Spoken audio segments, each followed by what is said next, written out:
আসসালামু আলাইকুম ওয়া রাহমাতুল্লাহি ওয়া বারাকাতুহু। আশা করি আপনারা সকলে ভালো আছেন। আজকে আমরা আলোচনা করব আল-আমিন মিশনের ২০২৫ ইংলিশ মিডিয়াম এন্ট্রান্স পরীক্ষায় ক্লাস 6, 7 এর জন্য নমুনা প্রশ্ন নিয়ে। তার আগে ছোট্ট করে বলে নিই, এই নিয়ে যদিও একটি ভিডিও করেছি, যারা দেখেননি তারা একটু দেখে নিতে পারেন। সো সিলেবাস থাকবে ইংরেজি তে থাকবে ২০, ম্যাথমেটিক্স থাকবে ২৫, সায়েন্সে থাকবে ৩০, সোশ্যাল স্টাডিজে থাকবে ১৫, জিকে মেন্টাল এবিলিটিতে থাকবে ১০ নম্বর। মোট ১০০ নম্বরের পরীক্ষা হবে এবং সময় থাকবে মাত্র ২ ঘন্টা। এর ভেতরে ইংরেজিতে যে সাবজেক্টগুলো থাকবে মানে সিলেবাসটা থাকবে সেটা এই ধরনের।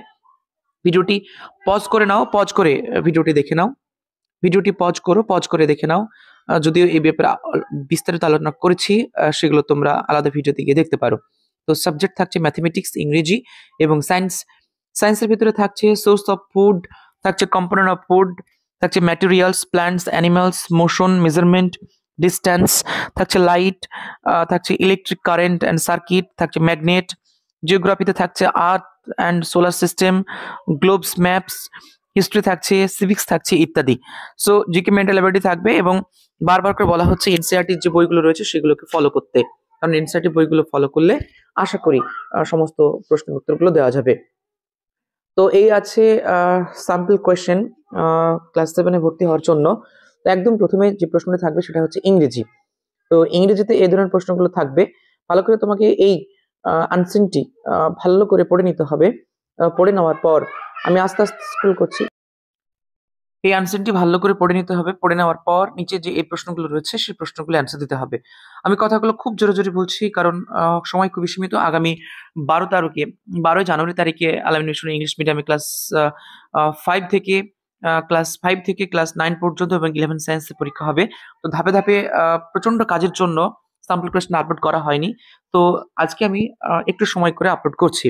একদম প্রথমে থাকবে what is the name of the galaxy where human live, who is main character in the story.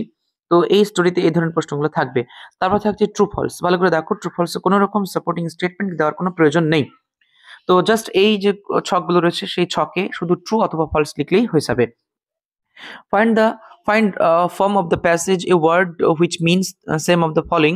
এগুলো রয়েছে belonging to a foreign country. এই ধরনের প্রশ্ন থাকলে এটাকে তোমাকে ওয়ান ওয়ার্ড সাবস্টিটিউট করতে হবে, অর্থাৎ এক কথাতে উত্তরটা লিখতে হবে। এরপর থাকছে find the passage opposite of the following. এখানে টফ যেটি রয়েছে এটির অপোজিট ওয়ার্ড তোমাকে লিখতে হবে। এবং পরের পার্টে রয়েছে গ্রামার সেকশন। গ্রামার সেকশনে যেগুলো থাকবে সেগুলো কি চলো একটু জেনে নিই। গ্রামার সেকশনের ভিতরে যেগুলো থাকবে সেটা হচ্ছে একদম প্রথমে দেখে নাও, fill in the blanks with suitable article. Article কোনগুলো রয়েছে আমরা জানি। আর্টিকেল হচ্ছে অ্যান, অন, উইথ যেগুলো সেগুলো। সরি, ভুল বললাম। আর্টিকেল হচ্ছে এ অ্যান্ড দি। এগুলো হচ্ছে প্রিপারেশন দিয়ে। Identify the pronoun and its type. এটা তার মানে তোমাকে পার্টস অফ স্পিচ ভালো করে পড়তে হবে।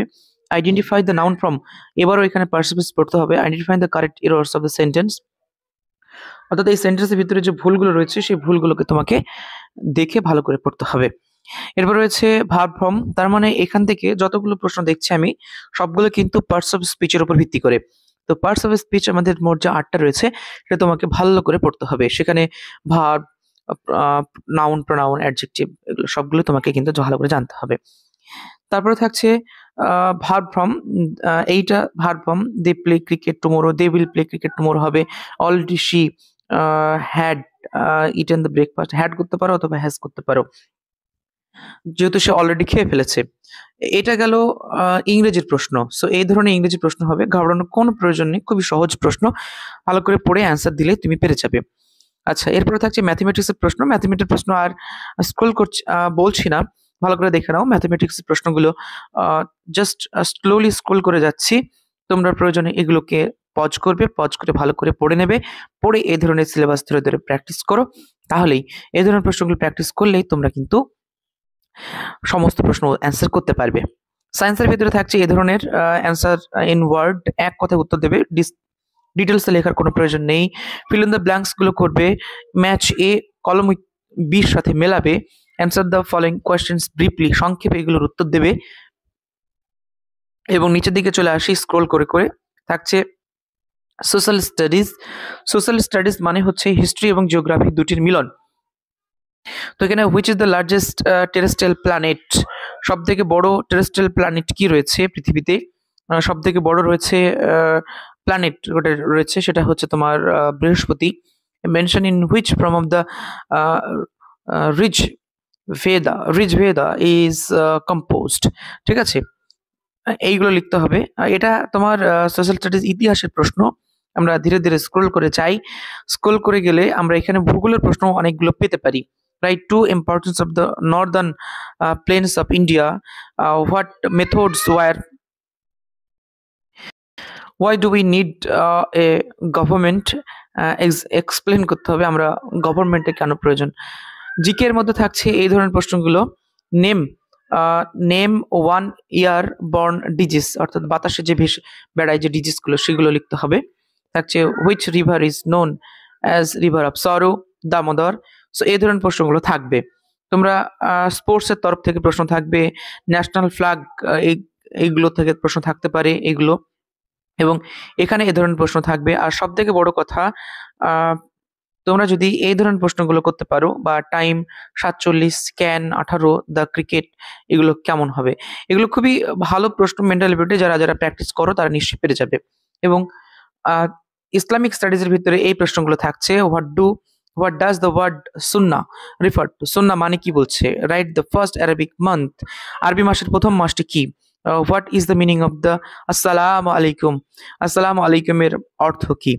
সো এই ছিল ক্লাস 7-এ পরীক্ষার জন্য নমুনা প্রশ্ন। তো যারা যারা পরীক্ষা দেবে 2025-26 সেশনে ইংরেজি মিডিয়ামে ইন্টারেস্টে, তারা এই প্রশ্নগুলো ধরে ধরে প্র্যাকটিস করো। এই ধরনের প্রশ্ন প্র্যাকটিস করলে আশা করি সমস্ত প্রশ্নের অ্যান্সার দিতে পারবে। ফার্দার কোনো রকম ইনফরমেশন জানার থাকলে অবশ্যই কমেন্ট করে জেনে নেবে, এবং হাফিজ ডায়েরিতে জুড়ে থাকবে ফার্দার ইনফরমেশন জানার জন্য। পরীক্ষা দিয়ে শেষ না, পরীক্ষার পরে আরো অনেকগুলো প্রসেস রয়েছে, সেই প্রসেসগুলো জানতে অবশ্যই কানেক্ট করে থাকবে হাফিজ ডায়েরিতে। Not only Al Amin mission but also all the educational institution plus আরো জব রিলেটেড সমস্ত ধরনের ভিডিও আপলোড করে থাকি। সো কোনো রকম কিছু জানার থাকলে অবশ্যই সাবস্ক্রাইব করে রাখবে। So thank you so much, আজকের মতো এই পর্যন্ত।